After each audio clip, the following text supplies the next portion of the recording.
Hey guys! Welcome back to my YouTube channel. For today's video is magluluto tayo ng pagkain natin guys kasi nagugutom ako. So first is naghiwa ko ng karne at saka iniwahiwa ko lang yan ng maliliit.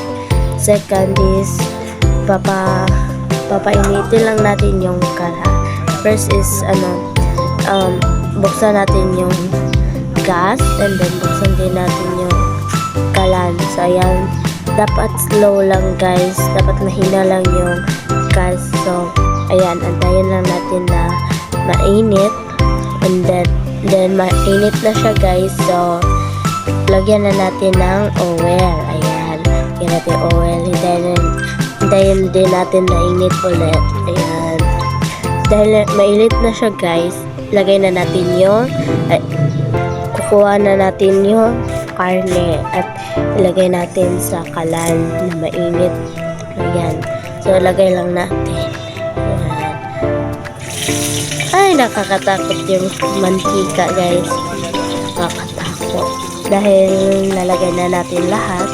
At ito na munang kanin ang ating susunod. Kukuha lang tayo ng plato at lagay natin doon na yung kanin. Tsaka ilagay lang natin yung kanin sa plato. So, ayan guys. Nalagay na natin at naluto na pula-pula na yung karne at ibabalik na rin na natin guys para maluto siya. Ayan. Kita mo naman na maano siya, nagpa-brown na siya. Ibig sabihin malapit na yung maluto. So, ayan. So, ayan. Dalhin natin ulit na maluto.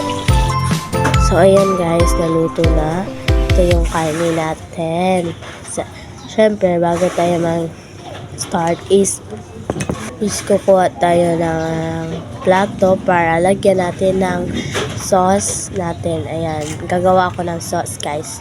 May tuyo at may suka yan guys. Syempre, dapat may sili kasi hindi ako sanay na walang sili guys. So ayan, pinisa. Lagay na lang natin yung sili dyan.